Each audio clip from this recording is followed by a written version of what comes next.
வணக்கம், இது உங்கள் தினக்கதிர். கீழடி அகழ்வாராய்ச்சி அறிக்கையை வெளியிடுவதில் ஏற்பட்ட தாமதம் தொடர்பான சர்ச்சையில் பாஜகவுடன் அதிமுகவின் புதுப்பிக்கப்பட்ட கூட்டணி தெளிவாக தெரிகிறது. முந்தைய அதிமுக அரசாங்கத்தில் முன்னாள் தொல்பொருள் அமைச்சரும் தற்போது அக்கட்சியின் துணை பிரச்சார செயலாளருமான கே. பாண்டியராஜன் வெள்ளிக்கிழமை தொல்பொருள் ஆய்வாளர் அமர்நாத் ராமகிருஷ்ணா தனது அறிக்கை தொடர்பாக இந்திய தொல்பொருள் ஆய்வுத்துறை எழுப்பிய கேள்விகளுக்கு பதிலளிக்க வேண்டும் என்று கூறினார். அகழ்வாராய்ச்சியின் முதல் 2 கட்டங்களுக்கு தலைமை தாங்கிய பின்னர் ASI 2017இல் ராமகிருஷ்ணாவை அஸ்ஸாமுக்கு மாற்றியது. இன் கேள்விகள் தகுதியானவை என்று பாண்டியராஜன் மறைமுகமாக குறிப்பிட்டார்.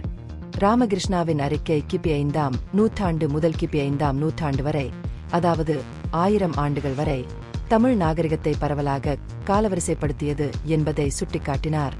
இவ்வளவு பரந்த காலக்கெடுவை ஒரு அர்த்தமுள்ள கண்டுபிடிப்பாக கருத முடியுமா என்று அவர் கேள்வி எழுப்பினார். மேலும் அறிக்கையை சமர்ப்பிப்பதில் ஏற்பட்ட தாமதத்தை விமர்சித்தார். இது அவரது கூற்றுப்படி அதன் நம்பகத்தன்மையை பலவீனப்படுத்தியது. ஆளும் திமுக இந்த பிரச்சினையை அரசியலாக்குவதாகவும் அதிமுகவால் தொடங்கப்பட்ட முயற்சிகளுக்கு நியாயமற்ற முறையில் பெருமை சேர்ப்பதாகவும் அவர் குற்றம் சாட்டினார். கீழடி அகழ்வாராய்ச்சியின் 5 கட்டங்கள் முந்தைய அதிமுக நிர்வாகத்தின் கீழ் நிறைவடைந்ததாக பாண்டியராஜன் குறிப்பிட்டார். கீழடி கண்டுபிடிப்புகளின் கலாச்சார முக்கியத்துவத்தையும் சிந்து சமவெளி நாகரிகத்துடன் அவற்றின் ஒற்றுமைகளையும் ஒப்புக்கொண்ட அதே வேளையில் ஆரிய திராவிட கதையில் வேரூன்றிய பிளவு அரசியலை ஊக்குவிக்க திமுக கண்டுபிடிப்புகளை பயன்படுத்துவதாக கூறினார்.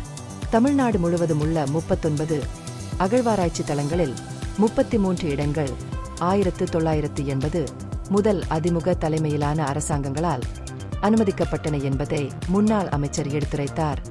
எடப்பாடி கே. பழனிசாமி தலைமையிலான முந்தைய ஆட்சி தொல்பொருள் பணிகளுக்கான நிதியை விரிவுபடுத்தியது, 15 தொல்பொருள் ஆராய்ச்சியாளர்களை பணியமர்த்தியது மற்றும் கீழடியில் ஒரு அருங்காட்சியகத்தை உருவாக்கத் தொடங்கியது என்று அவர் கூறினார்.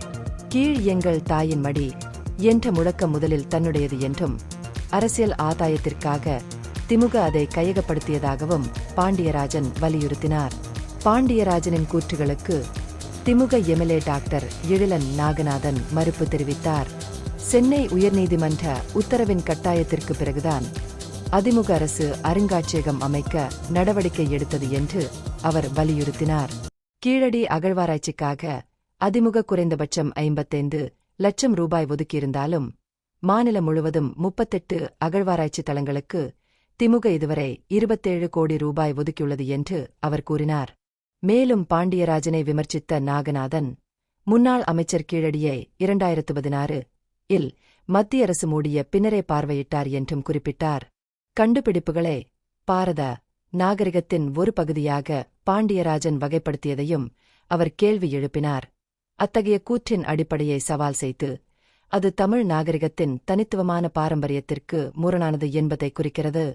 இந்த பகுப்பாய்வு நுண்ணறிவுள்ளதாக கண்டால் முக்கியமான அரசியல் முன்னேற்றங்கள் குறித்த கூடுதல் புதுப்பிப்புகளுக்கு லைக் செய்யவும், ஷேர் செய்யவும், சப்ஸ்கிரைப் செய்யவும். இது உங்கள் தினக்கதிர். நன்றி.